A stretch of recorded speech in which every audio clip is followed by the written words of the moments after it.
24 ঘন্টা আগে দেখেছিলাম শান্ত ভূস্বর্গের অপরূপ সৌন্দর্য। 24 ঘন্টা পর এই ভূস্বর্গ হয়ে উঠল রক্তাক্ত।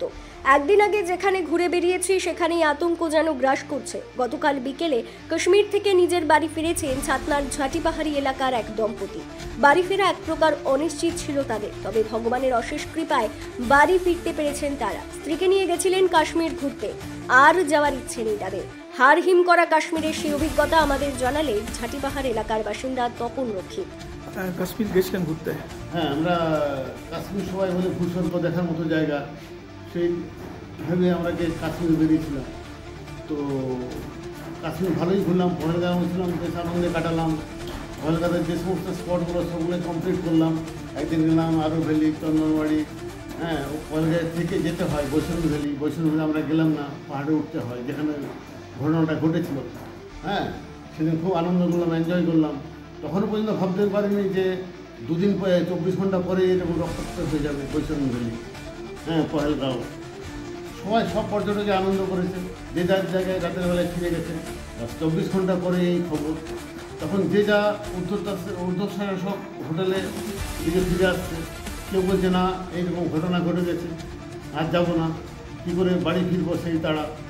যে আনন্দ নিয়ে গেছে সব আনন্দই তাদের মাটি হয়ে গেল এই ঘটনা ঘটার পর। আর আমাদের তো তার আগে একটা খারাপ অবস্থা, যে পাহাড়ে বিশাল ধস নেমেছে, আমাদের ট্রেনের টিকিট কাটা ছিল, কী করে বাড়ি হলো তার একটা চিন্তা। তার উপর আবার এই চিন্তাটা আবার বাড়িয়ে দিল। হ্যাঁ, যাই হোক আমাদের ট্যুরটা ভালোই হয়েছে, ভালোই ঘুরেছি। কিন্তু যখন শুনলেন যে এত বড় ঘটনা ঘটে গেছে, আপনারা 24 ঘন্টা আগে যেখানে ছিলেন, হ্যাঁ, রক্তাক্ত কাশ্মীর, হ্যাঁ, তো হঠাৎ মনের মধ্যে ভয় কি কাজ করছিল? প্রচণ্ড ভয় পেয়েছি, কী করে বাড়ি ফিরবো। এটা তো ভাবতে পারিনি যে এরকম অনেক আগে, বেশ 5-7 বছর আগে শুনেছিলাম, তখন বন্ধ করেছিল। আবার কাশ্মীর শান্ত হয়ে গেছে, এত শান্ত, এই জন্য সবাই সব পর্যটক যেতে শুরু করেছে। প্রচণ্ড ভিড়, প্রচণ্ড ছিল, প্রচণ্ড ভিড়, প্রত্যেক হোটেল খালি নেই, এত ভিড়। তো হঠাৎ করে এত বড় একটা ঘটনা, এই ঘটনা ঘটার পর তো কারোই কাশ্মীর ঘোরার বাসনাটাই চলে গেছে। সবাই এত আতঙ্কগ্রস্ত ভয় পেয়ে গেছে, কী করে বাড়ি ফিরব। আপনারা যখন শুনলেন তখন কি হলো? তারপর কি? আমরা যখন শুনলাম তখন তো মানে কী করে আমরা বাড়ি ফিরবো, হোটেলে ছিলেন? টিকিট পাবো, হোটেলে চিন্তা। হোটেলে ছিলেন? হ্যাঁ, সে আমরা ব্যাক করছি রাস্তা দুধপাত থেকে। আস্তে আস্তে শুনছি এরকম একটা হামলা হয়ে গেছে।